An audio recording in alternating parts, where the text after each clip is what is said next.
Reading the financial statements. It's one of the things that small business owners tend to struggle with, but it's a skill that's critical for moving your company forward. Hi, I'm Steve Hoven, and today I'm going to go through on how to read the core financial statements, how the core financial statements tie to one another, and then what are the major items you should look for within your financial statements. Because ultimately, when you read your financial statements, it's going to tell you where you want to dive further into the information, where you want to do more analysis, whether it's cash flow, income statement, break even, what have you. But it all starts with being able to read those financial statements. So let's go ahead and jump into the video. So when we look at financial statements, the first part we need to understand is where to start. We're going to be reading the set of financial statements, but where do you actually start? You just had a set of financial statements handed to you from your accountant or bookkeeper, and you're asking yourself, where do I start? How do I start reading these financial statements? So I'm going to go through kind of real quickly on the process and how to go through each of those respective areas. Then we're going to go through the basic financial statements and how they tie back to each other. Now, in this day and age, most people have QuickBooks, Xero, FreshBook, Peachtree, what have you. They have an accounting software that prints out the financial statements. But it's important to understand how each of those statements tie back and forth to one another. Now, they're going to tie back and forth because of how debits and credits flow through, but we're going to go through and do just a quick high-level view so you can see truly how do those financial statements come back to each other. Then we're going to go over the major items to review in each financial statement and why they're important. And again, a lot of this is going to be driven by cash. Cash is critical for your business, and so that's what a lot of this analysis will help drive that flow through. Then what you need to be able to identify after you get done reading your set of financial statements. And it's important to understand is when you're reading a set of financial statements, it's like having a table of contents to the financial information of your company. When you're reading those financial statements, you say to yourself, okay, I want to only go to chapter 4 of this particular book. Well, that's what it's like in a set of financial statements when you read them. I only want to look at the AR and the accounts payable, or I only want to look at the cost of goods sold, and further I want to see how each division that flows up to the cost of goods sold produced, or how productive were they. That's really what reading a set of financial statements is going to be like. So where to start? Well, first you need to understand that reading a set of financial statements is really doing a high-level review. You're just going through and you're doing a high-level review, and ultimately you have expectations. You have expectations of what your company did this past month, quarter, year, what have you. And so when you're reading the financial statements, you're just doing a high-level review. Now, analyzing, that is when you determine a what and a why. What changed? What caused an account to change? Why did this account change? Those are kind of the main factors. And then you go down into your ratios. You're interviewing sales staff, looking at detailed information, invoices, what have you. That's really what the analyzing does. So the review, the reading of the financial statements really will help direct you on areas you need to focus for further analysis. Now, this doesn't supplement your analyzing of the financials. You still want to have your standard ratios for gross profit, break even, cash flow, cash conversion, what have you. You want to make sure you still have that analysis in the background, but reading the financial statements will help you identify some other areas that may not have came to the forefront in analysis and or may not have met your expectation. And ultimately, where you want to be able to start reviewing your financial statements is, or I should say, reading your financial statements, is the income statement. Now, I know that may sound a little odd, but your income statement, whatever net income you got, is going to drive a lot of the factors on your balance sheet. It's also going to drive a lot of the factors in your cash flow. So when you're looking at your financial statements, when you're reading them, start with your income statement. Read through it.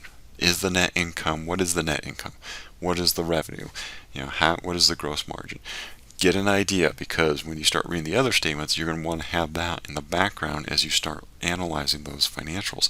Then from there, look at the cash flow statement, and in particular, look at the cash from operations and then the total change in cash, because you want to keep that in mind. Then go to your balance sheet. And again, these first little items where you look at just the income statement and the cash flow, that's just a quick look at those. Then you're going to go to your balance sheet, and then you're going to start going through the balance sheet, income statement, and cash flow again. But you want to have an idea as to what is the net income, what is the cash from operations, and what was the total change in cash, and those are on those other statements. Then you can start in on your balance sheet and start analyzing, because you need to understand what was the actual operations, because that all affects your balance sheet. So real quick, basic financial statements: balance sheet, income statement, cash flow. Of course, balance sheet, that's where your assets, liabilities, and equity will show up. Income statement, again, revenue, expenses, net income. Sometimes you'll have your equity on the income statement as a subset within the income statement, or you can have a separate equity statement. Equity statement's usually just 2, 3, 4 lines, so it's not that big of a statement. And then the cash flow statement. Cash flow statement, that's where you get rid of all the accrual noise within the financial statements, and you break it down to how much cash did my organization truly produce. So let's see how these statements tie back and forth with one another using a generic example. So first thing on the balance sheet. Now this may sound a little odd, but make sure the balance sheet balances. Before you do any kind of analysis, just do a quick check to make sure your balance sheet balances. Because I've actually seen a set of financials issued by a CPA firm that did not balance. It was on a balance sheet and it clearly didn't balance. And it was one of those, I'm sure they just rushed it out the door. But whatever the case is, when you get a set of financial statements, in particular the balance sheet, make sure it balances. It's simple as your total assets, in this case 87,165, should equal total liabilities and members' equity, in this case 87,165. So in this situation, the balance sheet balances both current year and prior. Again, that may sound odd, but definitely check that. Even with some of the software packages out there, I have seen that it produces a balance sheet that's out of balance. So here's our balance sheet. Now, how does the income statement tie back into the balance sheet? Well, there's no net income number here. And if you have QuickBooks, you've seen down here in the equity area, QuickBooks will automatically drop a line in here that says profit, loss, and it'll come through. However, how it normally will tie out is going to be through either your members' capital, your retained earnings, depending on the structure of your company. So let's go ahead and take a look at this. So remember this number, 37,565. Go to our income statement. Again, here's our standard sales, cost of sales, net profit, operating expenses, and we come down here to our net income of 29,900. But that's not the total equity. In this situation, in the sample company, there's a members' capital statement right below the income statement. Now, this is common to see on some companies if you only have a couple line items. It's also common to see a separate statement of the members' capital. If this was a separate statement, you would tie the net income to the members' capital to the balance sheet. But in this situation, it happens to be one continuous statement. So in here, you can see the net income, 29,900, flows down to here on the member equity, where it takes beginning equity, 7,665, plus the net income to come to ending balance of 37,565. That number then comes back over to the balance sheet for the members' capital of 37,565. So we know the income statement ties back into the balance sheet. Now we want to look at the cash flow statement. Cash flow statement actually ties back to the income statement and the balance sheet. The first item you want to check is net income flowing through. Now, this particular cash flow statement is what's called the indirect cash flow. If you're looking at a direct cash flow, there won't be that net income line on there. So make sure you know the difference between an indirect cash flow statement and a direct cash flow statement before you try to tie those back and forth, because a direct cash flow won't show the net income on there. But in this situation, it's indirect, and we can see here's our net income, 29,900. Go to our income statement, 29,900. So we know the net income is tied back to the cash flow statement. Now we need to make sure the cash flow statement ties back to the balance sheet and, of course, the cash on the balance sheet. So at the bottom of the cash flow statement is our ending cash, beginning cash, changing cash, ending cash, 36,665. And so we want to make sure that that ties back into our balance sheet, and it does, 36,665. So right there were 3, 4, 5 numbers that you want to check. And again, it doesn't take but a minute once you're used to it to go through and check those numbers. The reason why you want to check that is you want to make sure you're not analyzing information that's not accurate. Because if you analyze inaccurate information, you're very likely to make an inaccurate decision or a decision that could be detrimental to a company. So take the time to go through and verify that those 3, 4 items tie back and forth to one another, because if they do, then you have comfort that at least on the higher level the information is tying back and forth, and that will help you when you go through and do your overall analysis. So, major items on the balance sheet. Now, these recommendations are generic. Depending on your industry, there may be unique items you want to analyze within specific industries. And when I say analyzing, when you're reviewing or reading the financial statement. So, like if you're a construction company, you want to look at the over and under billings. If you are a medical practice, you're going to want to look at the contractual adjustments. If you're a SaaS company, you're going to want to look at how is the subscription revenue, how is the receivables on the subscription revenue, what have you. Each industry has its own unique areas that are unique to that industry. So these recommendations are really just on a more generic, higher level. Of course, first major item, cash. The entire company runs on cash. I don't care if you're a public company or you're a small mom and pop, you run on cash. And so you need to analyze cash. And not necessarily the cash balance. While yes, that is important, you need to be able to read the financial statements and understand what affected cash. Because everything within the financial statements will have some sort of effect on cash, whether directly, like accounts receivable, or indirectly, like your fixed assets and purchasing long-term debt. So that's the first major item, accounts receivable. I don't care what company you are, unless you have everything is paid on a credit card and you really don't have accounts receivable. That is going to be a major item you want to analyze on the balance sheet. Total current assets, you want to look at that both as a total number and what makes up your current assets. Is there a lot of liquid assets in there, cash, CDs, marketable securities, or is there a lot of illiquid assets in the current assets, such as maybe prepaid or inventory or something else in there? Look at the structure of the current assets or the total amount and what the structure is on the current assets. Fixed assets, what were the major changes in the fixed assets? Did you expect those changes? And also, what does accumulated depreciation look like? And then liabilities, your current liabilities, of course, just like current assets, you want to see what the changes are, how much is due, currently, long-term debt, how that changed, and then of course equity. So let's see how this looks on a sample set of financial statements. So in our sample company, we see that our cash balance went from $15,000 in 2007 to $36,000 in 2018. So overall, cash more than doubled. Great. We love that when cash doubles or even triples or even more. But what caused cash to go up? Now, remember earlier when I said when you start to review financial statements, you want to look at the income statement first. So let's go back and do a quick refresher. So we're going to act like we're just now reading these financial statements.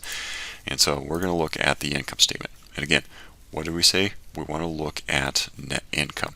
We also want to look at revenue expenses, but what truly was net income? In this case, $29,000 in net income. Then we want to come over and look at the cash flow statement, cash from operations. What is that? Is it a positive number? What is that number? In this situation, 37,000. So then we can come back to our balance sheet knowing that net income is 29,000, cash from operations 37,000. Okay, I'm looking at my cash and it changed and it went up. Well, I know right away without looking at reading the rest of the financials that, well, the major contributor to my increase in cash was probably my net income. Now, that's not always going to be the case. You could have net income and a decrease in cash.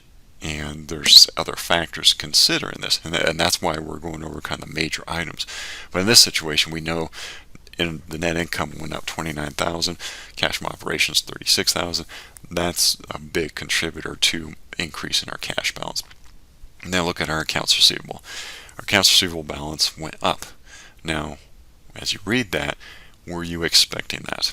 Did you have a whole bunch of credit sales right at year end? Or have you not had credit sales since 6 months into the fiscal year? Does that increase make sense to you? Because if it doesn't, if you didn't have any large credit sales or any credit sales towards the end of the fiscal year, you may want to dive further into accounts receivable to see if maybe there's a journal entry in there that got posted incorrectly, or maybe there was a collection that didn't get posted correctly. Does that balance, that accounts receivable balance, make sense? And of course, everything flows back up into cash. So when your accounts receivable balance goes up, that means you haven't collected cash on a sale. And so that means that if you only had 2 accounts on your balance sheet, one was cash and one was accounts receivable, if your accounts receivables are going up, your cash would be going down because you haven't collected it yet. So as you look at that, your accounts receivable are going up. Well, that contributed to your cash balance not going up as much as you thought it would have because of the net income and the cash from operations. Then fixed assets. Like we mentioned, you want to look at that and see, does that make sense? Does equipment of 15,000, were you expecting that? Did you truly purchase that much? The other thing to look at is accumulated depreciation, because even though depreciation really is a non-cash expense, it really is a replacement cost that you're going to incur at some point in the future. So when you're reading your financials, if your accumulated depreciation is going up, and in this case, it's almost 60% of the total assets. So total assets is 90,000. Of that, 60,000 is depreciated. So if you're looking at that, what's that tell you? Well, that tells you your equipment, building, what have you, may be fully depreciated and might need to be replaced soon. So that's what you want to read when you're looking at that is, 1, the change in the fixed assets, does that make sense? And 2, the depreciation expense. Is that a replaceable cost that I might have to incur going forward? Then on your total current assets. So remember how we said, on current assets, you want to look at that to first see what the number is and then see what the makeup is. And in this particular situation, over half of the current assets is cash. And so we know we have quite a bit of liquidity in our current assets. And that'll give us comfort when we look at the ratio of current assets, current liabilities. But if you have a big current asset number, but a lot of it is in inventory, remember, cash converted to inventory is harder to convert back to cash. It's easy to get by the inventory, but you have to sell it either as part of your product run or sell it back to the manufacturer. So that's why you want to keep an eye on the inventory and what the overall makeup is in your current assets. And again, when you read the financial statements, you always want to ask yourself, does this make sense? Is this what I was expecting? So as you're reading this set of financials, you'll see there's 54,000 in current assets. Well, our current liabilities is 10,000. So what that tells us is, just quickly reading, this company has enough current assets to fund their current liabilities plus have extra over. And in fact, one of the analysis that you'll do within your company is total cash of 36,000 is actually enough to pay off all the current liabilities. So that's even better. Don't always have that situation in this particular sample company we do, but That's not always the case. So in this situation, current assets is bigger than current liabilities, which means we're okay. If the roles were reversed, if current assets were less than current liabilities, then that's an indication that we may have a liquidity issue and some other concerns related to the operation. So that's why it's important to read that particular number as you go through the financial statements. Now, in the current liabilities, you want to compare to the prior year, but you also want to compare to what you expect them to be. So if your accounts payable went up, in this case it didn't really go up very much, but if the accounts payable go up, were you expecting that? Were you intentionally not paying the accounts payable? Remember, the higher your current liabilities get, the more quote cash you're going to have on hand because you haven't paid your liabilities. And so that's something to consider as you look at the current liabilities.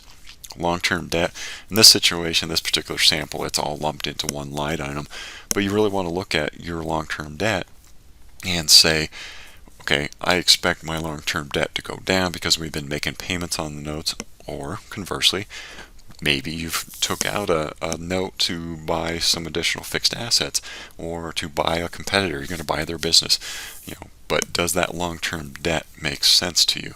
Or is that balance changing as you expect it to change? And then, of course, down at your members' capital and equity, if you happen to have made a capital contribution, you would expect that balance to go up. Now, that is the balance sheet. And again, as you analyze these numbers, keep in mind you always want to look at your cash balance and how it changed and what affected it from just a balance sheet standpoint. What other accounts affected that cash balance? Because sometimes your cash balance will go up or down without much change in your net income, and so then you have to be able to read your financials to understand what other account affected my cash account. So, major items on the income statement. Of course, revenue, cost of goods sold, and expenses. Well, that's pretty much the income statement. What I mean by this is look at these categories kind of in total, because with the income statement, there is a lot of analysis that you have to have in place in the background. So, for your revenue, you want to make sure you have budgets and efficiencies broken down based on product, on service, on divisions. You've got revenue analyzed, 6 ways to Sunday. Cost of goods sold, you're going to have analysis that's broken down into efficiencies. Gross profit margin, how's your gross profit margin compared to industry? What's my break-even point? You have all that broken down into finite analysis. Same thing with expenses. You're going to have budget to actual analysis broken down, and you're going to have major category expenses on your operating expenses. So when you're looking at the income statement, you just want to read the bigger items within the income statement. So in this situation, we look at sales. Sales went from $150,000 last year to $350,000 this year. So we had a $200,000 increase. Is that what we're expecting? As the owner, you're going to have a pulse on the revenue. I guarantee it. You're going to know how many widgets you sold, or how many service contracts you sold, or how many subscriptions to your software you have out there. So that increase, does that make sense? Now, looking down at your cost of goods sold, most of the time cost of goods sold is going to be a variable cost. What that means is as your revenue goes up, your expenses theoretically go up almost in tandem. So looking at this, cost of goods sold went up. Well, did we expect that? Probably, with sales. Now, if it was reversed, your sales went up and your cost of goods sold went down, when you're reading that financial statement, that should immediately tell you something's not right. That doesn't make sense. Maybe you had a huge price increase on your product, possibly, but you need to be able to say, yes, that makes sense, or no, that doesn't. And if you're telling yourself or asking yourself that doesn't make sense, that's when you highlight that account and you dig deeper into it. Because again, you don't want to start making management decisions, future decisions, 2-3 months down the road, a year down the road, based on information that's not accurate. So that's why you're reading this, is not only to get a feel for the company, but also to feel for, does this make sense? Do I feel comfortable with these particular numbers? Then on your expenses, on your operating expenses, do a quick analysis or a quick read as to, comparison from prior year. Again, is this what you expect? If revenue went up, you would expect labor to go up on your operating expenses. That obviously doesn't go through the cost of goods sold, and so that makes sense. Maybe your revenue went up because you rented a second warehouse. Well, rent expense in this company stayed the same from last year to this year. Does that make sense? Probably not. And so that's why you're reading through there, is this telling me what I think it should be telling me? And if it doesn't, again, you start drilling down even further. But remember, on the income statement, you're going to have a lot of analysis in the background. So yes, you want to read it, but remember, your analysis is going to tell you so much more. You're really just going to read it to say, is this meeting my expectations? And do I need to dive down further to analyze the information at a level different from what I already currently have set up? So, major items and cash flows, again, we've already hit on this. Cash from operations. Now, there's other areas within the cash flow, but cash from operations is the biggest item within all the financial statements. I'm a former audit partner, and anytime I would look at a set of financials of one of our clients, I would always go to the cash flow statement first. Before I read anything else, I'd go to the cash flow statement and I'd look right at cash from operations. Did this company have positive or negative cash from operations? If they had negative, then I knew that, well, either net income was negative or greatly down, and if it wasn't, then there may be some deferrals that are causing cash to be negative. So cash from operations, that is the biggest item within the cash flow statement. In our sample company, again, cash from operations is $37,300, but that's a positive. And what that's telling you as you're reading these financial statements is that the company produced enough revenue to not only cover the expenses, but have excess cash available for other purposes, whether it's going to be additional bonuses for anyone, for expansion, for equipment purchase, what have you. That's going to tell you that this company is funding its operations and then some. And again, that's probably the biggest number that you want to look at on a particular cash flow statement. So, what do you want to be doing or understanding when you're done reading a set of financial statements? You want to be able to identify where the cash went or where is it coming from. Your cash account's changing. What is affecting the change? Are there any issues with revenue increasing with AR? Looking at your AR, did it go up or down? Is it corresponding to the revenue? Do you have collection issues? That's what you want to be able to take a look at. You want to understand the overall makeup of your current assets. How much of that is liquid? Again, you need to be able to pay your bills. You need to be able to pay your employees, your staff. Obviously, you need to have cash. You need to have some sort of liquid source. But you also want to be able to understand current assets versus current liabilities. Do I have enough current assets to cover my current liabilities? And if I don't, am I in a liquidity issue? Do I need to read further on how the net income's flowing through, or is there some other management decisions that need to be made? Identify, your revenue expense accounts for further analysis. Again, in our example, the net income or the total revenue increased $200,000. If you're the owner of that company, were you expecting that? Yes, no, maybe. But when you read through those financial statements, you'll be able to identify accounts outside of your standard analysis on the income statement that possibly need additional review and analysis. And then, of course, identify your cash from operations. You want to know, is your company funding its operations, or is it not? Is it possibly you need to get an infusion to buy more equipment to produce more revenue? Whatever the case may be. Identify your cash from operations. So, questions, feedback, please feel free to contact me. You can visit my website at hovlandforensic.com, or you can email me directly at steve@hovlandforensic.com. I also go by hashtag the forensic CFO. And I thank you for your time today. And please let me know, was the information covered? Was it too basic, just right, too advanced? Let me know quickly by leaving a comment below, and I'll adjust future presentations accordingly. And again, like I said, I thank you for your time.